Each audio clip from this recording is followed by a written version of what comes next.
perhaps there's a newfound sense of confidence, and it comes from a spark within being reignited, and that is in defiance of whatever challenges may be in our life or in the world at this time.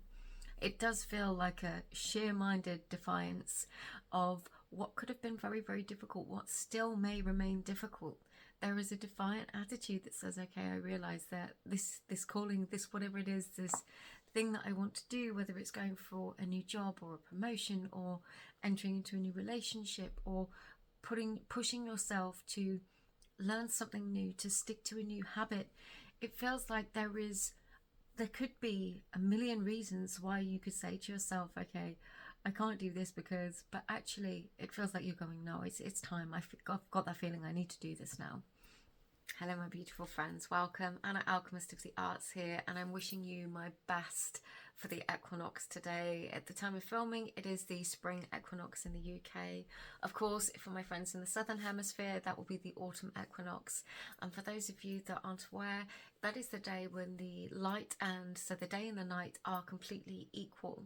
So we have the equal amount of day and night coming away from in the UK, for example, coming away from those long nights of winter.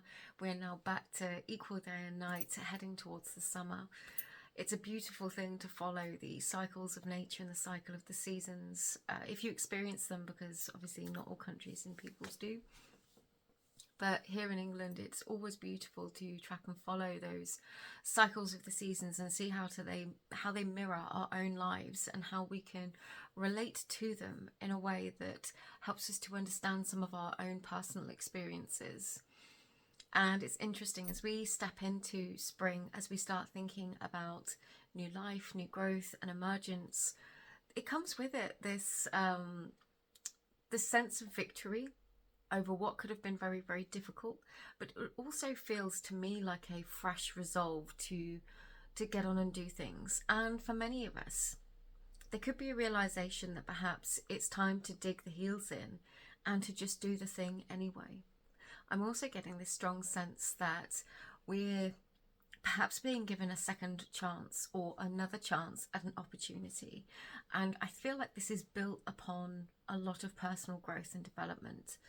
If perhaps in the past you were passed up for an opportunity, or perhaps you didn't feel ready, you didn't put yourself in a position where you could actually do it or experience it, it feels like the energy is shifting with this spring or autumn, where we're then more able to embrace this new thing. Perhaps there's a newfound sense of confidence, and it comes from a spark within being reignited, and that is in defiance of whatever challenges may be in our life or in the world at this time. It does feel like a sheer-minded defiance of what could have been very, very difficult, what still may remain difficult. There is a defiant attitude that says, okay, I realize that this calling, this whatever it is, this thing that I want to do, whether it's going for a new job or a promotion or entering into a new relationship or pushing yourself to learn something new, to stick to a new habit, it feels like there could be a million reasons why you could say to yourself, okay, I can't do this because, but actually it feels like you're going, no, it's time. I've got that feeling I need to do this now. So with it, this spring-like energy is bringing forth a reawakening, a reconnection to a sense of our own personal strength, of our own personal resolve. And I would say it's a really good time to seek out others around you that perhaps share your goals. And with that, it might mean less investment in people, places or things that perhaps don't nurture those goals or don't nurture or support your spirit at this time. And it's not to say that we only keep people around because they're useful to us. That's exactly the opposite of what I'm sensing. But it's to be very mindful of the company that we're keeping.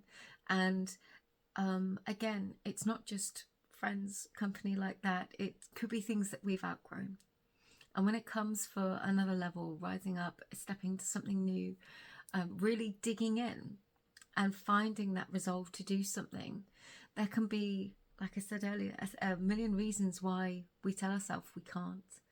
And actually, sometimes having the people around you who share those goals or that ambition or that vision, that healing process, whatever it is for you, can be very, very encouraging. So I'm getting this strong sense of connection with tribe and community at this time, and reconnecting or connecting with people for the first time that might share common goals or experiences or a cause, even something that you want to work towards. And in this way, it feels like that spark is being ignited so that you can share of yourself, but in turn, it's like the way extroverted people recharge their batteries. They recharge by being around other people. It feels like sharing this energy, by sharing of yourself, actually is going to return energy to yourself as well. And it's not that you do it to receive the energy back. It just feels like you're going to have that reawakening, that reignition, when you start focusing your energy into the things that you do want to do. And what you want to achieve in that respect. And like I said, that could be a community-based goal or achievement, something perhaps within a family unit that you're working on, but it does feel very community and tribe-minded. I was very called to this old card. This is a painting that I created, and this one's a few years old now, but it's called Severing Ties. And this one is actually about cutting cords on very difficult relationships or experiences within our lives and being able to release them and let them go. Now, this can be very specific situations, very specific people, relationships, whatever it is. Sometimes we have to be the person that stands there and says, okay, I'm ready to release this now. And there is a sense of removing blockages or restrictions that we place upon ourselves. It can even be an identification of self when we equate somebody, ourselves, to a particular way we used to be in a certain situation connected to another person or a past experience or a role. It's like stepping into another role of self-identification that says, well, I'm here, I stay here.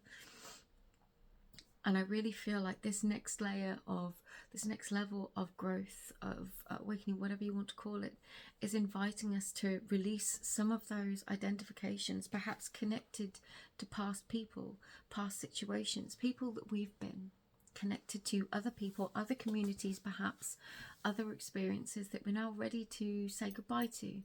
And in a very loving and what's the right word? I don't know the right word for it, but not in a harsh way.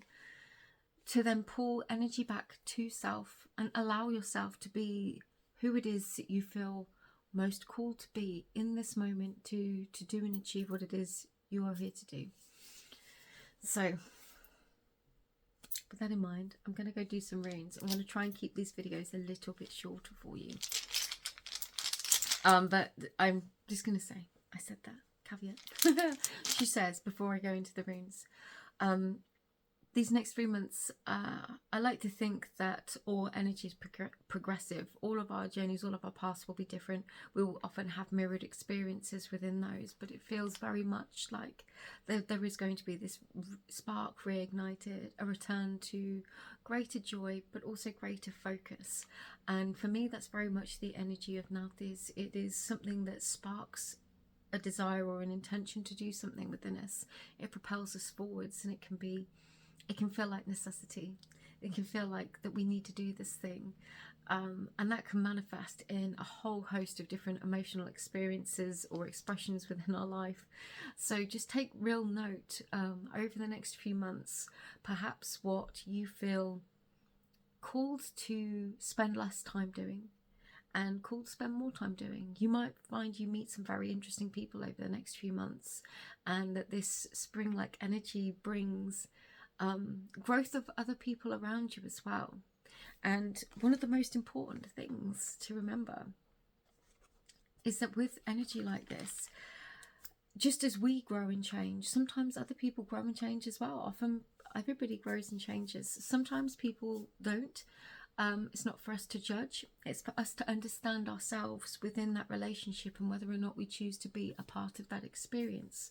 But with this energy of reconnection and things returning, there is a sense that perhaps it's time to offer some forgiveness out for things from the past, perhaps even self-forgiveness, just so that a line can be drawn over something, and that you can step beyond it, so that it stops holding us back.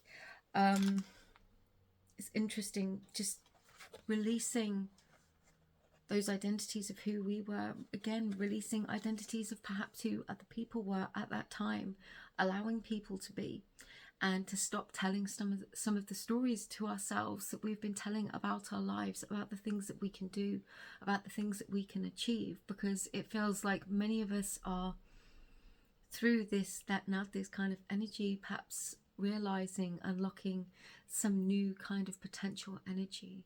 And that potential energy, when it comes, this is more Savilo energy, that spark, that bolt of lightning, the catalyst that triggers us to change. That is when the sun returns to our life. That moment, it can be a bolt from the blue, and then you have a very clear feeling or idea or desire to do something in a new way, to express something in a new way, or to try something new, to go somewhere new. And that in turn, so it begins this knock-on sequence of events in our lives. So take note of those changes and experiences. I do feel that this is going to be, these changes are just going to unfold over the course of our lives, and like every kind of change, we will find ourselves at crossroads and decision points. So it's up to us, the decisions that we make. It's up to us where we feel called and what it is that we decide to do within those. Everybody will be different, but it does feel like we are going to be progressing and moving away from certain things, forgiving ourselves for certain situations, actions, things that we've done, or just ways that we've been, and then going, okay, well, it's time for something new, and moving towards that. So let's get some runes.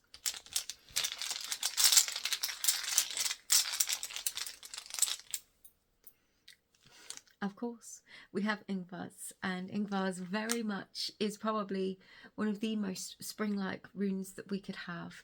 It is the rune of fertility, connected deeply to the god Frey and Ing, and Ingvi, which was another name for that god. I forgot that god. So within this rune we have seeds and possibilities for new life, fertile new beginnings.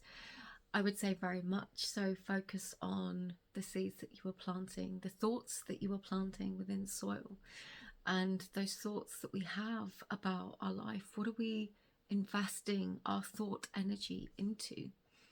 What are we nurturing? What are we growing? There is definitely so much potential energy here. And it's up to us to decide what it is that we're actually going to nurture, because you can plant seeds. If you go and look at a forest, if you go and look at, I have a sycamore tree nearby, and throughout spring you see tens of little sycamore sprouts that have grown from the sycamore seeds. And it's wonderful, but at the same time, that's the random chaos of nature. And what we have to do is harness some of that potential energy, recognize that we could plant tons of seeds, but we can't nurture and water all of them. So perhaps there is a particular thing that you'd like to grow, to focus on, and to really see the best of it. It's best to pull some of our energy focus and put it specifically into that goal, that dream, that vision, even if it's just for a time or in a specific moment in the day, and give that our full focus in order for it to grow. So this is very much about that raw potential energy, but also about nurturing and about fertility in order for things to grow. Now, it isn't the sort of gestational kind of mother-like energy that would grow with perhaps the Bjarkan rune, for example. But this feels very much like the message that's coming through is us choosing where we're focusing and directing the energy that will nurture those seeds in all of the potentials, in all of the possibilities. Which ones are we going to focus on? Let's get another rune. What have we got? Yera, okay, another rune of cycles that is perfect for this time of year. So Yera speaks of the harvest, and again, not all harvests are good. It's important to remember all of these runes have a flip side. every single one of them in every single way. And it's important to understand the balance. Not all harvests are good. Not everything yields good results. Sometimes we invest an amazing amount of effort into something and it doesn't yield the results that we wanted or expected. And sometimes that is an essential part of our learning process. We're here coming up at this point within the wheel of the year. Perhaps there are some things that you've started and initiated. Perhaps you've started or initiated multiple things that you no longer wish to continue with. Perhaps you've had a realization that something will yield certain results and actually that isn't something that you want. And this ties in quite nicely to that energy of letting certain things go, or perhaps choosing not to invest time with around specific people, because perhaps you being a part of that situation, whatever situation it is, makes you don't like the results of that. So this is about taking note of all of the yield, all of the harvest that we are receiving for the results that we're putting in. And of course you get this is also to take note of the good in our life, where things are working and where things are coming full cycle in a very positive way. But at this point, for where we are at this moment in time, it feels like this is one of those crucial reflections upon which we can make changes, and it requires being honest with self. Let's get one more.